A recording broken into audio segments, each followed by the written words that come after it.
This is analysis of the long jump problem from the CodeForces round 693. So, polycarp has an array of n elements. So, here's how we play it. We choose an index I as a starting point.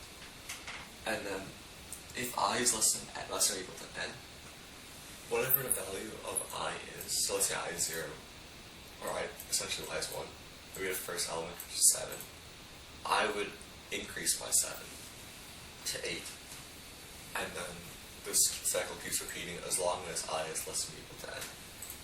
But if I is larger than n, then the game ends. So here is an example of how the game is played. So we have 7, 3, 1, 2, 3. So let's just go through step by step. So first, he would start off at the first position, which is 1. So since at 1, this value is 7, we'll equal 1 plus 7.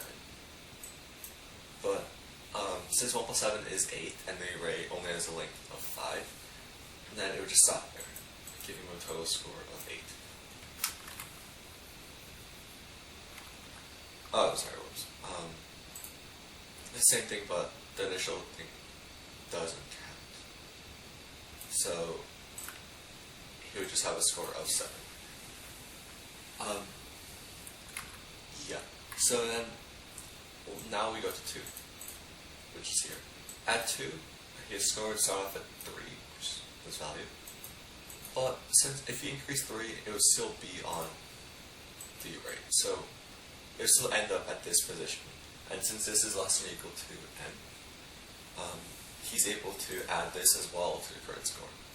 So 3 plus 3 equals 6. 3, 1, and then here we go into this one. And then since there's only one term after this, but it would jump forward twice, it would end with that 2. So 1 plus 2 equals 3. 4, it would start off with this, and then jump off.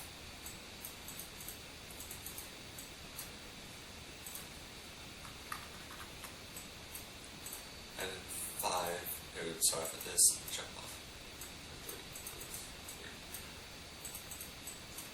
And then going through this, you can sort this entire list, and then it would be the largest term in that list is the final answer.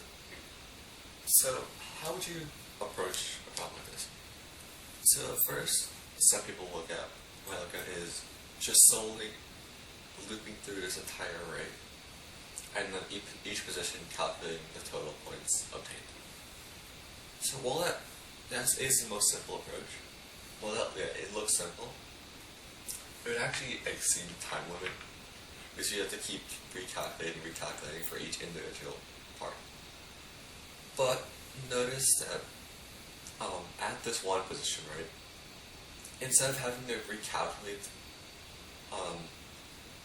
this position plus this position, you can just obtain the value that was previously calculated from over here and add it to the answer for this part.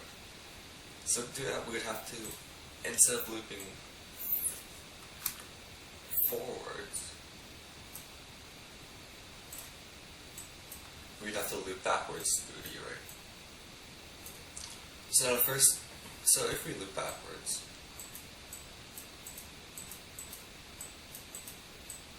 the first term we would go through is 3, which, since it's less than, would just be 3. And then at 2, even if you jump forward, there's nothing there. So it would just say 2. But then for this one part, we can say it's 1 plus whatever the value is at this position. So 1 plus this, we don't have to recalculate it because it's already been calculated before. So 1 plus the value at 4 would equal 3. And at 2, we take this value plus whatever was calculated over here. 3 plus 5 equals 6. And then this one, we calculate 7, but 7 jumps way past, so it'll just say 7. So by doing this, we get the same list of answers, except backwards. But the time spent solving this is much lower than doing a brute force approach to this.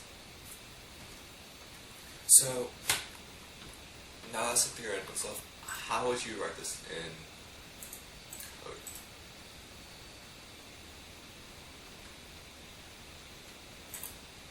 So here's one way of doing it in Java. Essentially, right here, we would just read in the data,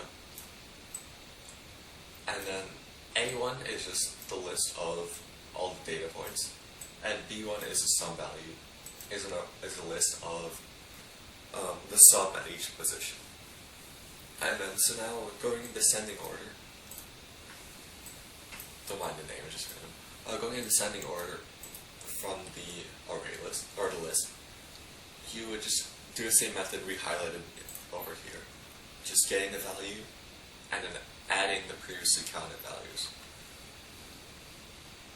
So, yeah, that would just be obtaining the value of that position, and if that position is less than the final length, then we just add what was previously calculated before. And then we do that, and then we sort the array, and then we can just print out the final number, which is print out the number at the end, because that would just be the largest value. And essentially, yeah, that's one way of solving this problem.